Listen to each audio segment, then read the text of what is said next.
Kayla, why do you look so lost? Are you okay? Todd's warm breath mixed with the frosty air. His concern seemed genuine, but I could feel the tears threatening to spill. Forcing a smile, I answered, "Just thinking. Let's go home and enjoy the stew I've been preparing." As we walked, the city around us bustled in Christmas cheer. The streets were lined with twinkling lights and families enjoying the season. I clung to Todd's arm, dreading the evening ahead.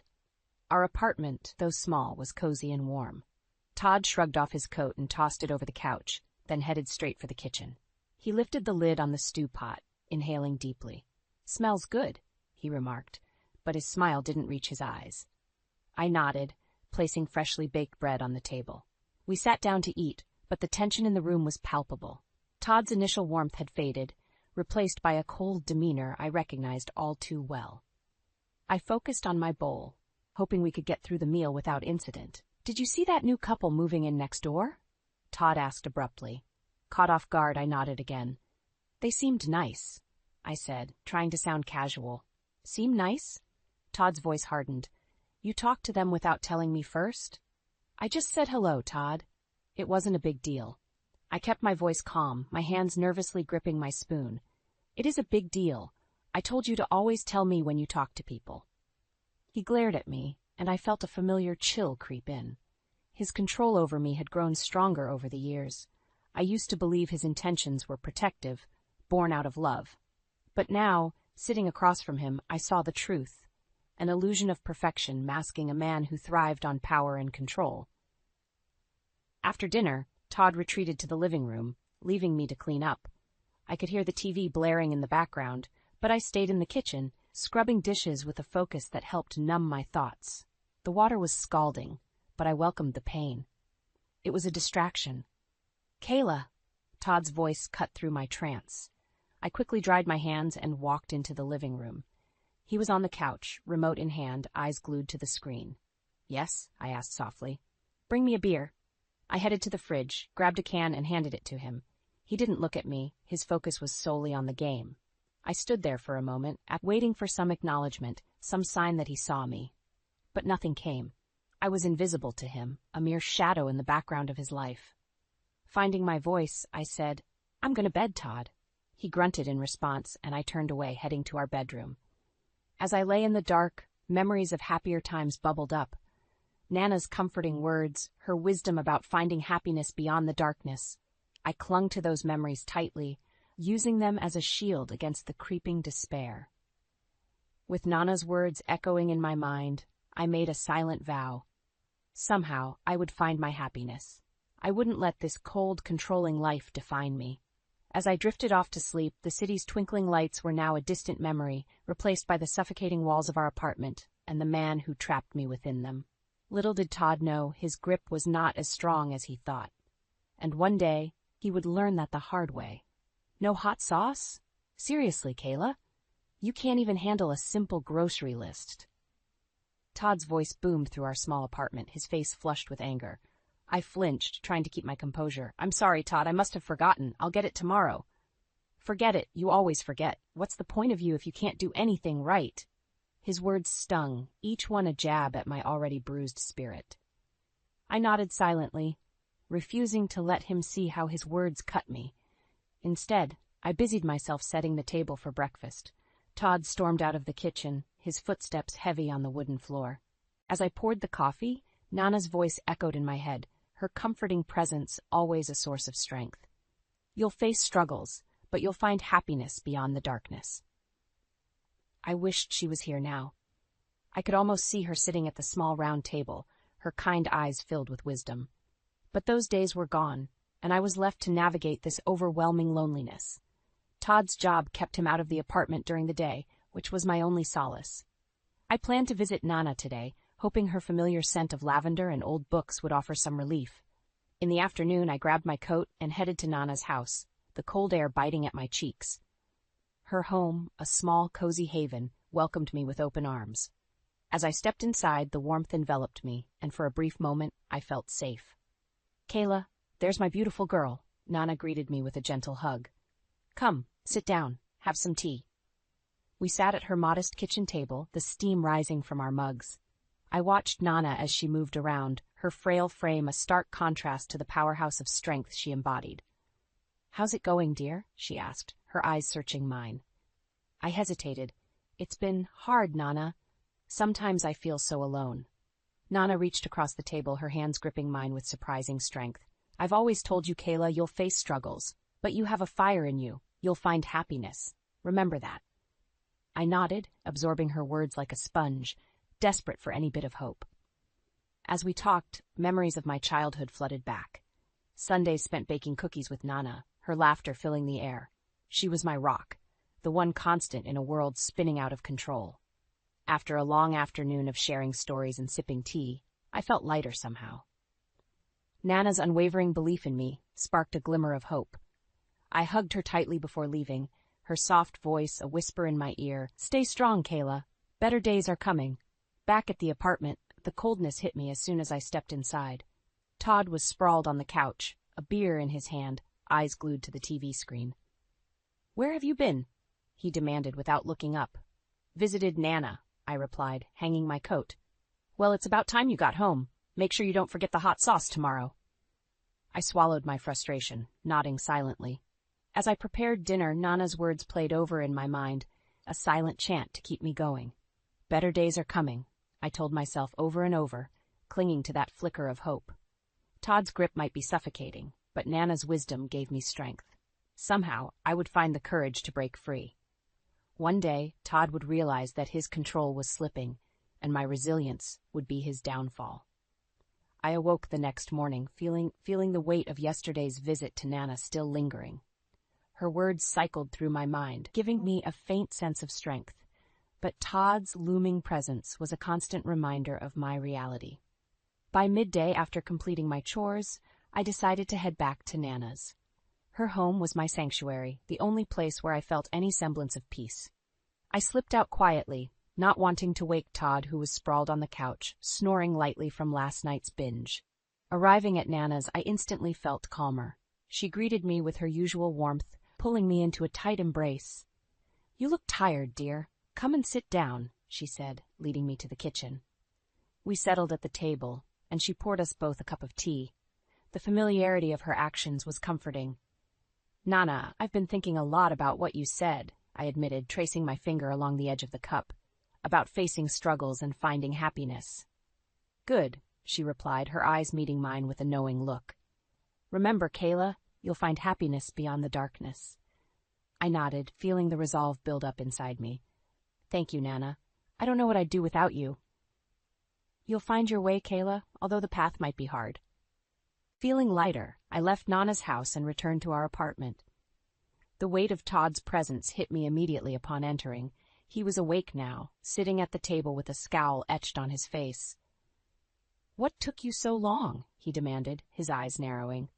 "I was visiting Nana again," I explained, setting my bag down. "You're always running off there. Maybe you should move in with her," he sneered. Ignoring his comment, I went to the kitchen to start dinner. The silence was thick, filled with unspoken tensions. I could feel Todd's eyes boring into my back as I prepared the meal. Later that evening, as we were eating, Todd's phone buzzed. He glanced at the screen and his demeanor shifted, a sly smirk appearing on his lips. Curiosity piqued. I watched as he typed something back, quickly and secretively. "You seem happy," I noted, unable to mask the bitterness in my voice. "I just got some good news from work," he replied nonchalantly, not looking up. After dinner, I cleaned up, my mind whirling with suspicions. Todd's secretive behavior had been growing, and my gut told me there was more to it than just work. As I lay in bed that night, Nana's words reverberated in my mind, offering a small but significant comfort. The path was undeniably hard, but I had to believe that happiness waited for me, somewhere beyond the turmoil. The next day, while Todd was at work, I decided to take a small step towards reclaiming my freedom. I visited a nearby real estate office, inquiring about small, affordable apartments. I didn't make any commitments, but gathering information was the first step towards my eventual escape. Returning home later that day, I felt a mixture of fear and empowerment. Todd was already back and met me with his usual chilly disposition. "Where have you been?" he snapped, his tone accusatory. "Just running errands," I replied casually, refusing to meet his gaze. His eyes scanned my face, searching for any hint of defiance. Finding none, he retreated to his usual spot on the couch. I busied myself with mundane tasks, my mind buzzing with the possibilities that stretched ahead. Nana's words continued to echo in my mind, a beacon guiding me through the darkness. I wasn't sure how or when, but I knew that one day I would break free. And Todd would see just how strong I could be. The day started out normal. I was grocery shopping, crossing items off the list, trying to keep my mind focused. But a strange weariness had settled over me. I ignored it, convincing myself it was just the stress of everything weighing me down. As I reached for a box of cereal, a dizzy spell hit me hard. My vision blurred, the sounds around me became distant. Before I could react, everything went dark. When I came to, I was in a hospital bed. The sterile smell filled my nostrils. A nurse noticed I was awake and rushed to my side. "You're at St. Mary's Hospital," she explained softly. "You fainted in the grocery store. We ran some tests." Confusion and fear churned within me. What tests? What did they find? The doctor walked in, carrying a clipboard. His expression was serious. "Mrs. Smith, I'm Dr. Martin. We need to discuss your results." My heart pounded. "What's wrong with me?" Dr. Martin took a deep breath. "Your blood work revealed an infection. It's an STD, Mrs. Smith, chlamydia." I stared at him, my world collapsing. "That's impossible. I've only been with my husband." Dr. Martin looked at me with a mix of pity and concern. "This type of infection typically spreads through sexual contact. It's important you inform your partner and seek treatment." Numbness washed over me as Dr. Martin continued talking, but his words became a distant echo. Todd. He had to be the source. I couldn't believe he betrayed me like this. Back at the apartment, Todd was sitting on the couch, half watching TV. I stormed in, my anger boiling over. "Todd, we need to talk," I said, my voice shaking. He barely glanced at me. "What now, Kayla?" I took a deep breath, my hands trembling. "I've never been with anyone else, Todd. Who did you give this to me from?" Todd's head snapped up, his face turning pale. "What are you talking about?" "The doctor found an STD, Todd," I said, my voice cracking. "Chlamydia. Who else have you been sleeping with?" He stood up, his eyes blazing. "Are you accusing me of something?" "Who else would it be?" I shouted back. "I've only ever been with you. You did this to me." For a moment, Todd looked like he was going to deny it, but then his expression shifted to something colder. "You know what, Kayla? Maybe if you weren't so useless at home, I wouldn't have needed someone else." The room spun around me. His words cut deeper than any knife. My legs gave out, and I sank to the floor, tears streaming down my face. You betrayed me," I whispered. Todd scoffed. "Get over it. It's not the end of the world." But to me, it felt like it was. Any hope I had clung to was shattered.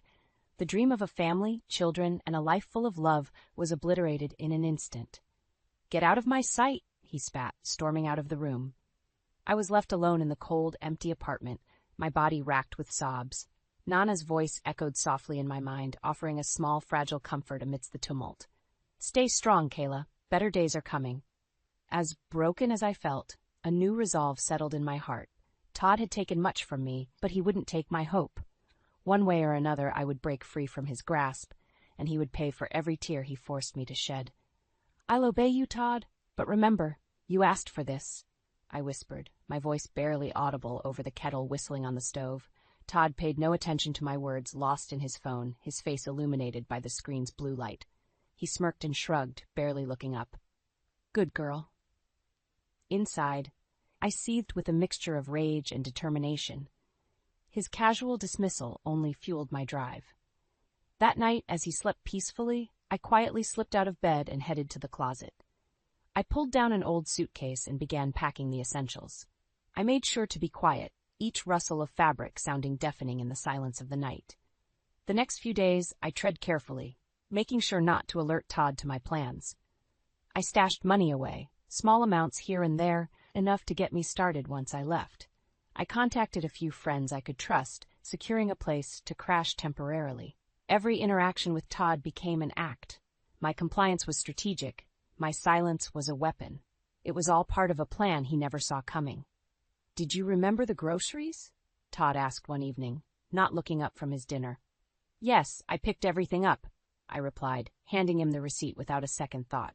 "Good," he muttered, his attention completely on the TV. His complacency disgusted me, but it also worked in my favor. That weekend, Todd had a work event he couldn't get out of. He left the apartment early, suited up and ready to impress. I watched from the window as his car pulled away. As soon as he was out of sight, I sprang into action. I pulled out the hidden suitcase from under the bed and added the final items. I grabbed the envelope of cash I had stashed behind a loose brick in the wall. Every move was made with precision, every step a part of my silent resolve. I had already secured a temporary place with my friend Jenny, who had been more than supportive when I confided in her. "You can stay as long as you need," she had assured me over the phone, her voice calm and steady. With everything packed, I took a final look around the apartment. This place had held so much promise once. Now it was just a cage, suffocating and cold. My eyes landed on a photo of Todd and me from happier times. I picked it up, feeling the weight of lost dreams in my hands. Then, with a deep breath, I set it down gently on the coffee table and walked out the door. As I locked the door behind me, I felt a strange mixture of fear and relief. Fear of the unknown and relief from the oppressive life I was leaving behind. I hurried to meet the cab waiting for me at the entrance of our building. As we sped away, I couldn't help but glance back one last time. The building shrank from view, and with it, the remnants of my life with Todd. Arriving at Jenny's place, she greeted me with a warm hug. "You're safe here," she reassured me. For the first time in what felt like forever, I allowed myself to believe her. As I settled into the guest room, Nana's words echoed in my mind. "Stay strong, Kayla. Better days are coming." As I lay down that night, I felt a spark of hope bloom amidst my exhaustion. Todd had underestimated me greatly. He might have broken my heart, but my spirit was far from defeated. The real journey was just beginning, and this time I would be the one in control. "Why didn't you tell me about the STD, Todd? Who else are you sleeping with?" My voice cut through the quiet room like a knife as Todd entered our old childhood home, now vacant, except for the memories that clung to the walls. Todd's face twisted in shocked anger. "How did you find out about this place? And what the hell are you talking about?" "I know everything," I replied, my tone steady, years of pent-up rage and betrayal boiling over. "I've been recording our conversations, Todd. Every demeaning comment, every time you raised your voice. I have it all." For a moment, Todd's confidence wavered, but his arrogance quickly returned. "You think anyone will believe you? You have no proof. You're just a desperate, scorned woman."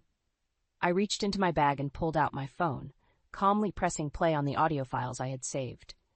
Todd's venomous words filled the space, each one a piece of the puzzle that painted an unmistakable picture of his true nature. "They'll believe me," I said, my voice stronger now. "I've kept everything documented, and it's not just me, Todd. Others know too." His eyes widened, and for the first time I saw genuine fear. "What do you want, Kayla? Money? Apologies? None of this will change anything." "I'm not doing this for money or apologies," I stated. "I want you to face the consequences of your actions. You've hurt me, deceived me, and now it's time for you to pay." Todd clenched his fist, stepping closer. "You think you're tough now, Kayla? You think you can take me down? You're pathetic." Ignoring his attempt to intimidate me, I continued, "You're going to come clean. You're going to face everyone and tell them the truth about who you are." A cruel laugh escaped Todd's lips. "And if I don't, then I'll release these recordings. I've made sure they're in safe hands. You can't stop them from getting out," I replied, holding his gaze with unwavering determination. Todd's confidence shattered. He paced back and forth, running a hand through his hair. "You're bluffing." "Try me," I challenged. "We both know what's at stake." Todd's face contorted with rage, but he knew he was trapped. He couldn't risk losing everything he'd built on lies. "Fine," he spat out. "I'll meet with your people. But this isn't over, Kayla." I stepped closer, forcing him to meet my gaze. "Oh, it's just beginning, and remember, every step you take, I'll be there watching." He stormed out of the house, leaving me standing alone in the echo of his departure. My heart pounded, but I felt an overwhelming sense of justification. I had taken the first step toward reclaiming my life. As I walked out, the memories of our childhood home seemed to fade, replaced by the strength of my new resolve. Todd would soon learn that karma had a long reach, and his time of reckoning was at hand. The fight wasn't over, but for the first time, the odds were in my favor. As I headed back to Jenny's, the words Nana used to say echoed in my mind. "You'll face struggles, but you'll find happiness beyond the darkness." I was ready to face whatever came next, knowing the power of my own resilience. Todd's control over me was at its end, and the real battle was about to begin. "Your lies are finally catching up to you, Todd." "They know everything," I said with cold satisfaction, watching him squirm in the center of his office meeting room. Todd's mask of confidence cracked entirely in that moment. His eyes darted around the room, filled with his colleagues and his boss, Mr. Jenkins. They all wore expressions of shock and disbelief as the recordings of his verbal abuse played from the speakers. "What is this?" Mr. Jenkins demanded, his face turning red with anger. "This is not the man we thought we knew." Todd stumbled over his words, attempting to regain control. "This is private. This doesn't concern my work. Kayla, you have no right." I cut him off sharply. "You acted one way at home, Todd, but you can't hide anymore. Everyone sees the real you now." Sarah, one of Todd's close colleagues, stood up, her voice trembling with anger. "How could you, Todd? We trusted you. We thought you were one of us, but you've been living a lie." Todd's eyes narrowed, his attempts to gather sympathy faltering. "Sarah, you don't understand. This is all her doing. She's trying to ruin me." Mr. Jenkins raised a hand to silence Todd. "I think we've heard enough from you, Todd. Your behavior is absolutely unacceptable." "Kayla, thank you for bringing this to our attention." I nodded, my eyes never leaving Todd. "I'm not doing this out of spite. This is for everyone Todd has hurt, who might hurt in the future. This is about the truth." Todd's bravado faltered entirely. He turned to Mr. Jenkins, desperation creeping into his voice. "Please, I can explain. This isn't what it looks like." Mr. Jenkins shook his head. "It looks exactly like what it is, Todd. You're suspended, effective immediately. We will review this thoroughly, but expect a termination, and legal charges might follow." The colleagues murmured in agreement, their trust in Todd completely shattered. Todd looked around the room, realizing that he had lost his allies, his grip on power slipping entirely.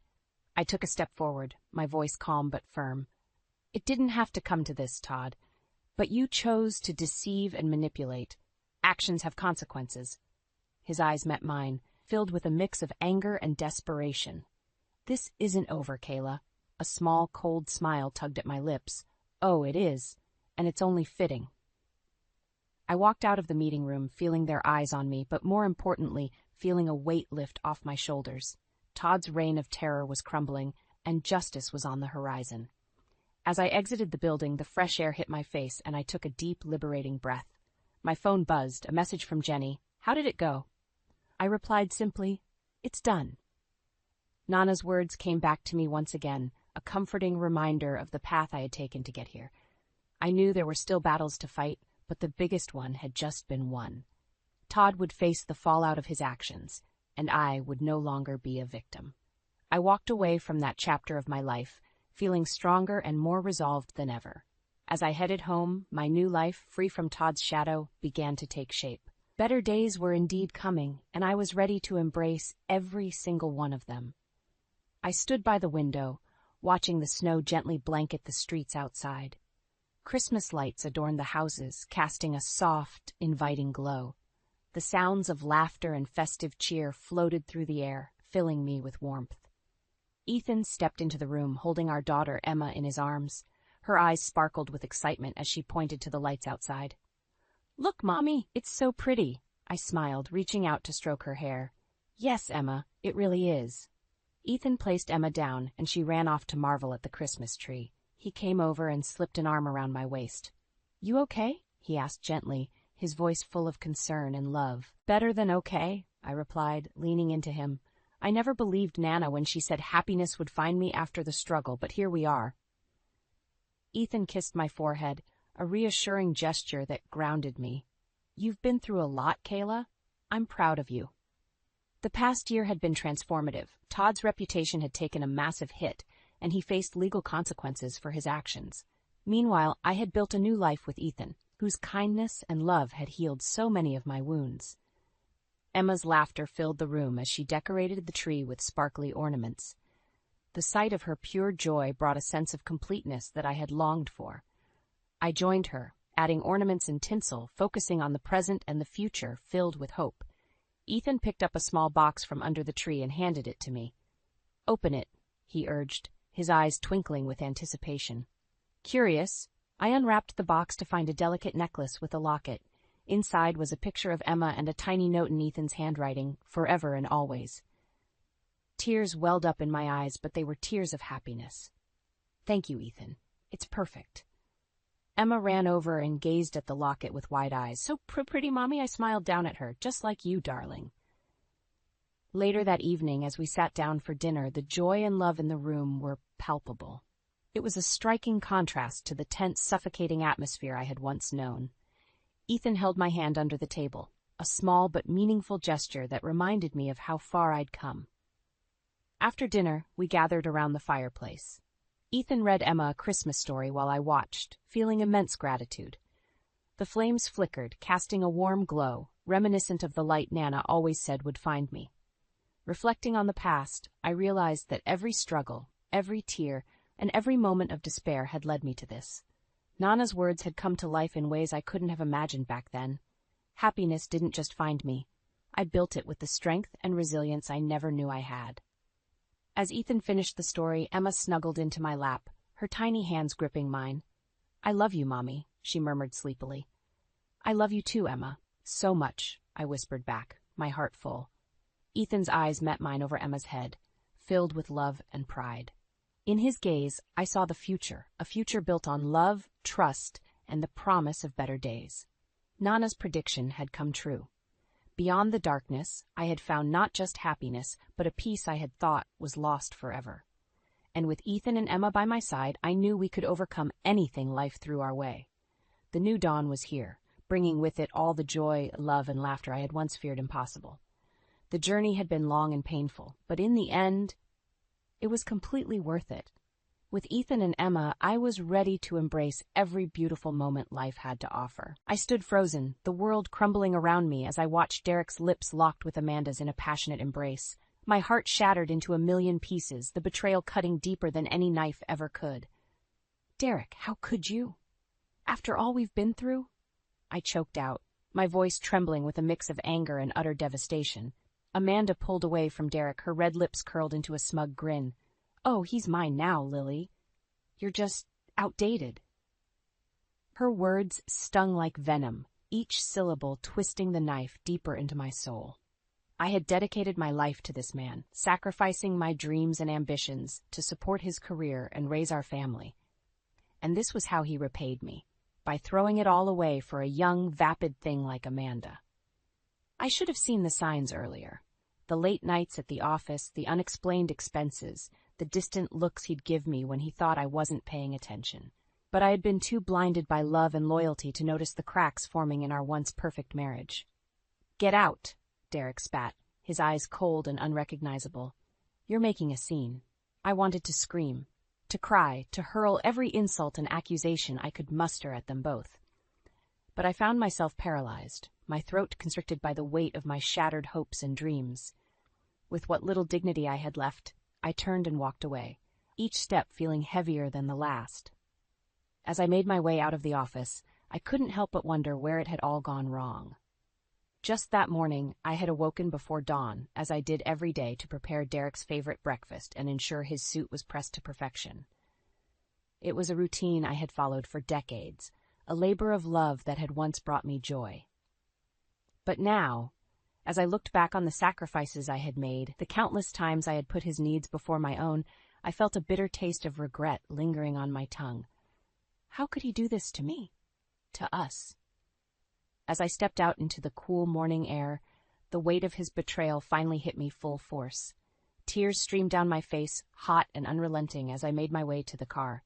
I had always prided myself on being a strong, resilient woman, but in that moment I felt utterly broken. The man I had loved and trusted with every fiber of my being had shattered my heart into a million pieces, and I didn't know if I would ever be able to put it back together again.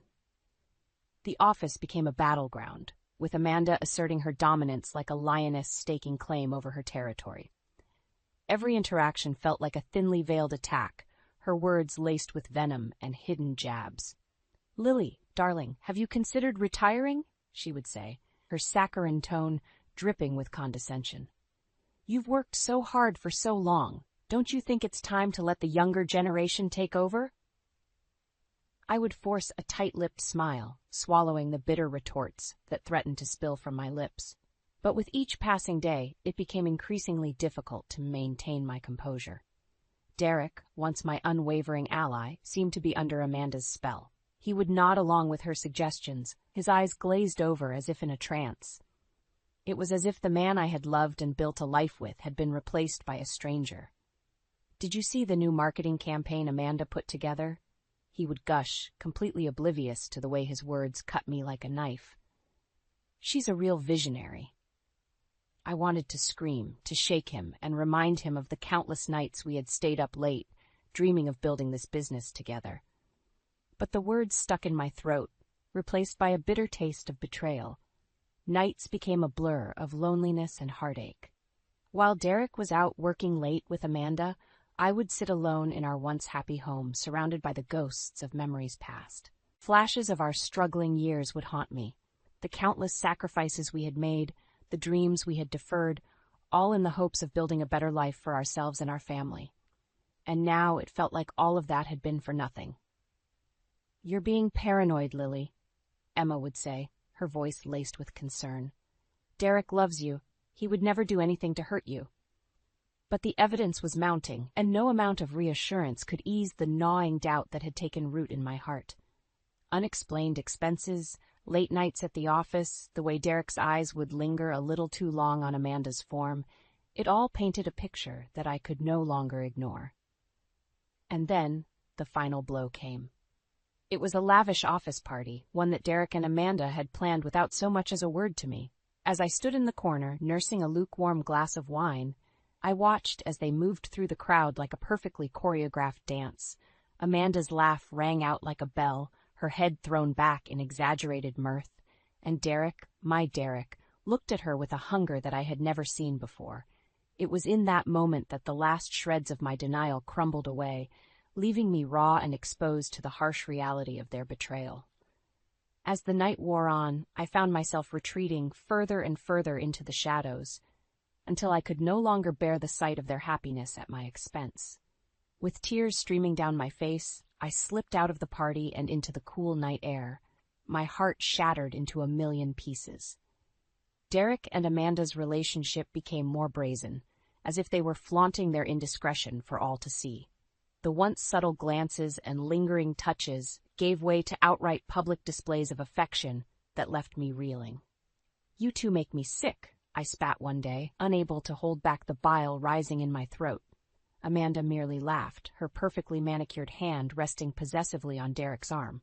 "Oh, Lily, don't be bitter just because you're past your prime." Derek said nothing, his eyes downcast like a scolded child. It was as if he had become Amanda's puppet, dancing to her tune without a shred of remorse. The office became a battleground, with Amanda taking every opportunity to assert her dominance over me. She would casually undermine my decisions, questioning my judgment in front of clients and colleagues alike. "Lily, darling, are you sure that's the best approach?" she would say, her voice dripping with false concern. "Maybe we should let the younger, more innovative minds take the lead on this one."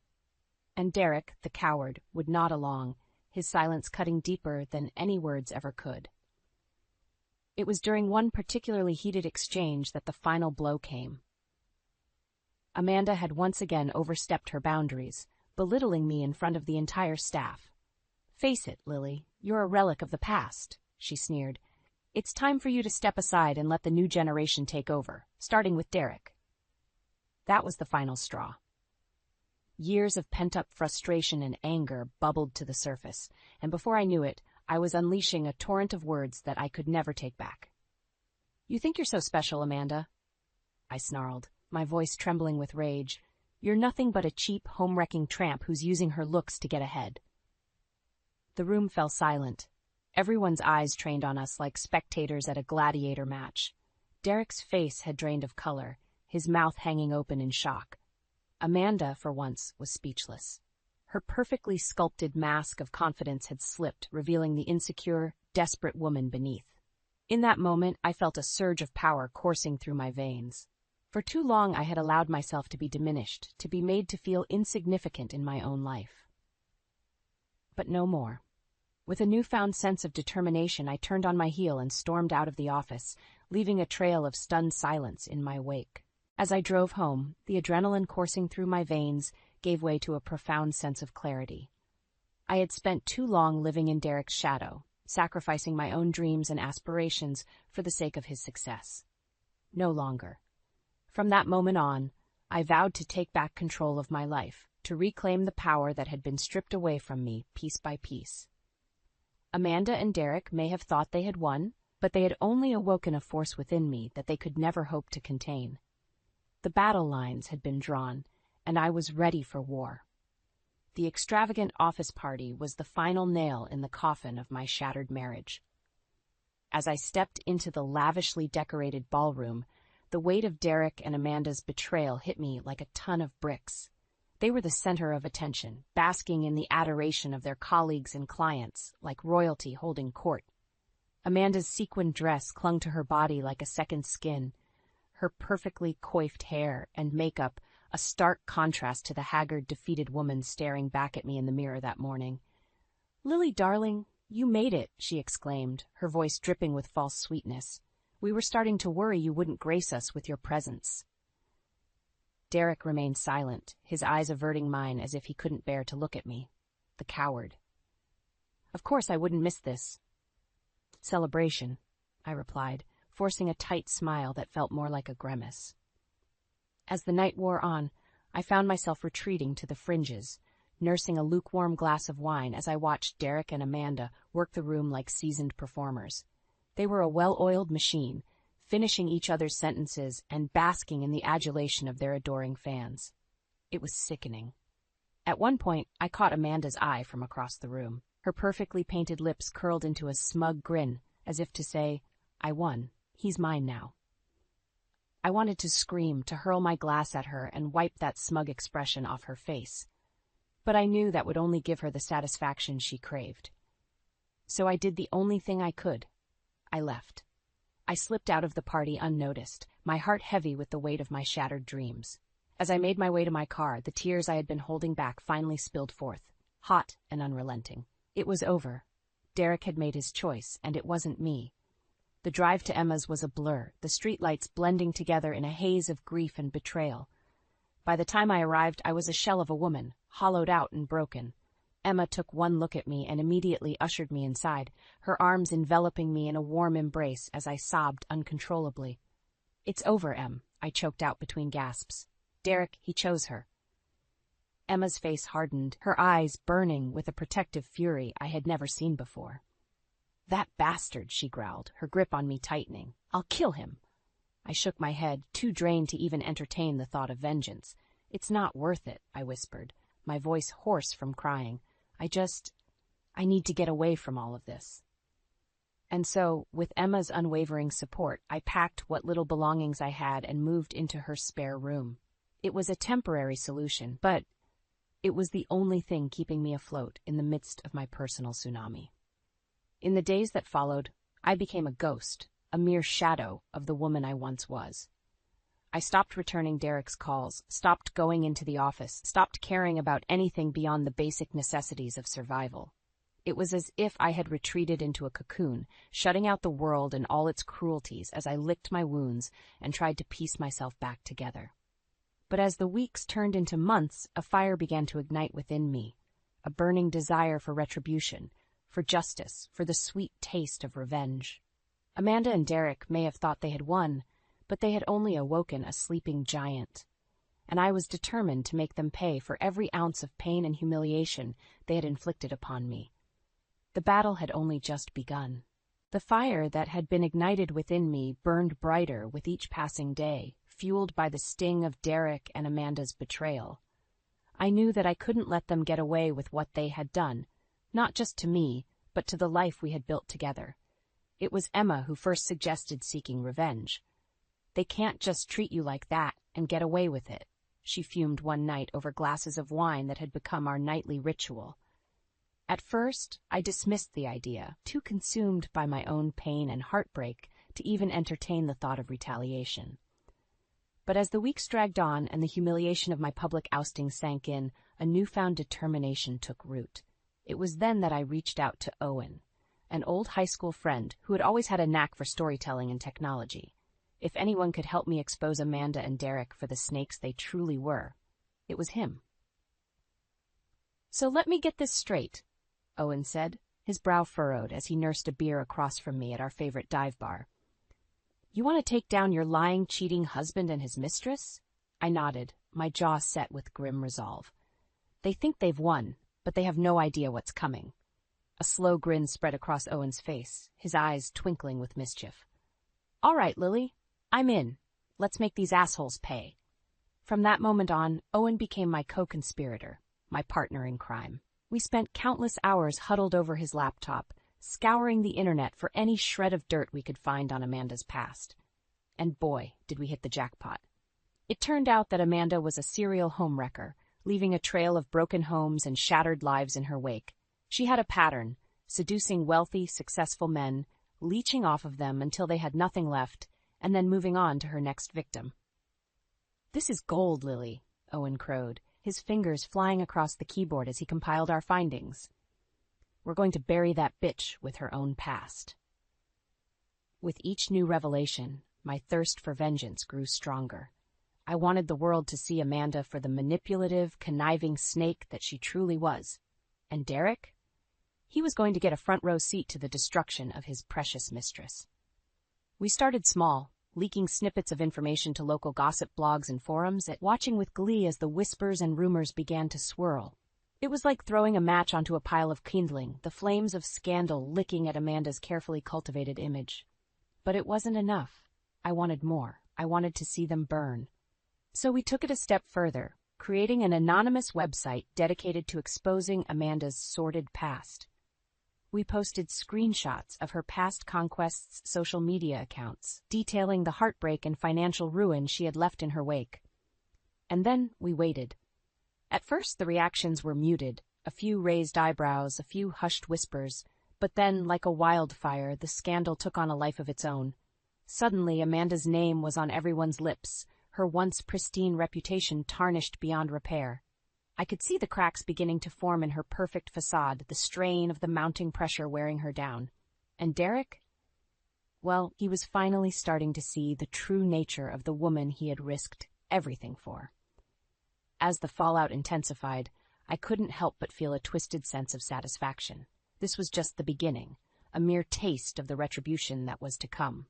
Amanda and Derek had made the mistake of underestimating me, of thinking that I would simply roll over and accept their betrayal. But they were about to learn a valuable lesson. Hell hath no fury like a woman scorned. And I was just getting started. The fallout from our anonymous leaks was swift and merciless. Amanda's carefully curated image began to unravel at the seams, the skeletons in her closet finally coming to light. At first, she tried to brush it off, putting on a brave face and denying the allegations. But as more and more damning evidence surfaced, her defiant facade crumbled like a house of cards. It was during this time that I started receiving frantic calls from Derek, his once confident tone replaced by a desperate pleading. "Lily, you have to help me," he begged, his voice strained. "This whole thing is spiraling out of control. Amanda's past. I had no idea." I couldn't help but revel in his misery, savoring the sweet taste of his comeuppance. "What's the matter, Derek?" I taunted. "Not so enamored with your precious Amanda anymore?" He fell silent, and I could almost hear the shame radiating through the phone. It was a delicious feeling, watching the man who had so callously discarded me squirm under the weight of his own mistakes. But as satisfying as it wasn't enough. I wanted more. I wanted to see Amanda brought to her knees to watch as her world crumbled around her. It was Owen who suggested taking things a step further, arranging a face-to-face confrontation that would force Amanda to confront the consequences of her actions. "Meet me at the old parking garage downtown," he texted me one night, the cryptic message sending a thrill of anticipation coursing through my veins. When I arrived, the dimly lit garage was deserted, save for a lone figure leaning against a sleek sports car. As I drew closer, the figure stepped into the light, and my breath caught in my throat. It was Amanda, her once flawless makeup smeared and her eyes rimmed with red. She looked broken, a far cry from the poised and confident woman who had stolen my husband's heart. "You think you can just tarnish my image and get away with it?" she spat, her voice trembling with barely contained rage. I couldn't help but laugh, the sound echoing off the concrete walls. "Oh, Amanda, this is just the beginning. You're going to lose everything you've schemed for."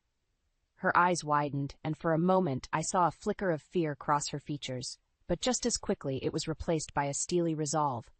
"You have no idea who you're messing with," she hissed, taking a step closer. "I'll destroy you, Lily. You and anyone else who gets in my way." I held my ground, matching her icy glare with one of my own. "Bring it on, sweetheart. I'm not the one with a closet full of skeletons." With that, I turned and walked away, leaving her seething in my wake. It was a small victory, but it was enough to fuel the fire burning within me. From that point on, the gloves were off. Owen and I ramped up our efforts, leaking more and more damning information about Amanda's sordid past. We exposed her financial indiscretions, her web of lies and manipulation, leaving no stone unturned. And as her world crumbled around her, I couldn't help but feel a twisted sense of satisfaction. This was justice, plain and simple, a reckoning for all the pain and humiliation she had inflicted upon me and countless others. But even as Amanda's empire crumbled, there was still one final piece of the puzzle left to fall. Derek himself. He had been my partner, my confidant, my everything. And in the end, he had chosen the path of betrayal, casting me aside like a worn-out relic. Well, no more. It was time for Derek to face the consequences of his actions, to see the true monster he had aligned himself with. And I was going to make sure he had a front-row seat to the destruction. The endgame was in sight, and I was ready to unleash hell. The day of reckoning had finally arrived, and I was ready to unleash hell upon Derek and Amanda. With Owen by my side, we had orchestrated a showdown that would bring their web of lies and deceit crashing down around them. It all came to a head at a pivotal company meeting where the board of directors and key clients had gathered to discuss the future of the business. Little did Derek and Amanda know, but Owen and I had been working behind the scenes, gathering support from those disillusioned by the scandal. As Derek took the stage, his cocky demeanor betrayed no hint of the turmoil brewing beneath the surface. Amanda sat in the front row, her perfectly coiffed hair and designer outfit a carefully crafted mask of confidence. But I knew better. I could see the cracks in her facade, the subtle signs of strain that belied her true state of mind. Derek launched into his usual spiel, waxing poetic about the company's bright future and innovative vision. But this time, his words rang hollow, falling on deaf ears. That's when I made my move. Rising from my seat, I cleared my throat and stepped into the aisle, commanding the room's attention with a single pointed glare. "Derek, Amanda, I think it's time we address the elephant in the room," I announced, my voice steady and unwavering. Derek's bravado faltered, his eyes widening as he realized what was happening. Amanda, too, seemed to shrink back in her seat, her perfectly painted lips parting in a silent gasp. "For too long, you two have been running this company into the ground with your selfish, unethical behavior," I continued, my gaze sweeping over the sea of stunned faces. "But no more. The truth is out, and it's time for you to face the consequences." With a nod to Owen, he sprang into action, queuing up a presentation that laid bare the sordid details of Amanda's past. The affairs, the lies, the financial misdeeds that had left a trail of destruction in her wake. As the damning evidence played out on the screen, the room fell deathly silent, save for the occasional gasp or murmur of disbelief.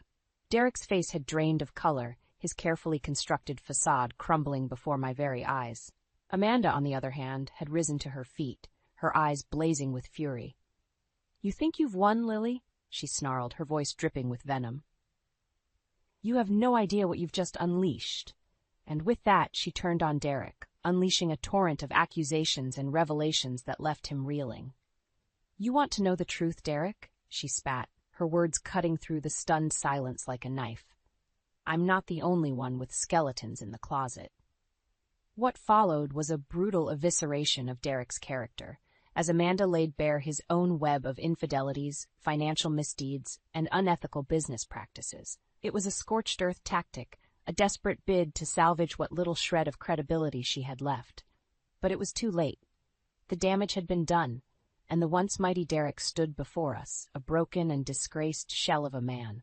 As the truth came crashing down around them, the board members and clients began to turn on Derek and Amanda, their voices rising in a chorus of outrage and disgust. It was over. Their reign of deceit and manipulation had finally come to an end, and they had no one to blame but themselves. In the chaos that ensued, I caught Derek's eye, and for a fleeting moment I saw a glimmer of regret, a silent acknowledgement of the devastation he had wrought. But it was too little, too late. The damage had been done, and there was no turning back. As Derek and Amanda were unceremoniously ushered out of the meeting, their once bright futures reduced to ashes, I couldn't help but feel a sense of satisfaction wash over me. Justice had been served and the scales had finally been balanced. It was a hard-won victory, but one that tasted oh so sweet. In the aftermath of Derek and Amanda's spectacular downfall, a strange sense of calm washed over me. It was as if a weight had been lifted. A burden I had carried for far too long finally cast aside. As I stepped into the role of leading the company, I felt a newfound sense of purpose and determination. No longer would I be content to exist in the shadows, sacrificing my dreams and ambitions for the sake of others. This was my time to shine, and I was going to seize it with both hands. One of my first orders of business was to implement the eco-friendly community housing project that Derek had always dismissed as a pipe dream. It was an idea that had been simmering in the back of my mind for years, a vision of sustainable living that prioritized the environment and fostered a true sense of community. As I unveiled the plans to the team, I could see the skepticism on their faces, the same doubt that had plagued me for so long. But this time, I refused to let it deter me. "This is the future, people," I declared, my voice ringing with conviction. "A chance to leave a lasting legacy, to build something that truly matters." And to my surprise, they rallied behind me, their initial hesitation giving way to a shared enthusiasm for the project. With each passing day, I could feel myself growing stronger, more confident in my abilities and my vision. Gone was the meek, subservient woman who had allowed herself to be pushed aside and belittled. In her place stood a force to be reckoned with, a woman who had stared adversity in the face and come out on top. It was during this time that I found myself leaning heavily on the support of Emma and Owen, my two closest allies in the battle against Derek and Amanda. "I can't believe how much you've grown, Lily," Owen marveled one night over drinks at our favorite haunt. "It's like you've finally come into your own." I couldn't help but smile, feeling a swell of pride at how far I had come. "It's always been within me, Owen," I replied, my voice tinged with a newfound confidence. I just needed to find the strength to let it out. As our eyes met across the table, I felt a spark of something unfamiliar, a connection that went deeper than mere friendship. It was as if, in the crucible of my personal war, a new bond had been forged, one that held the promise of something more.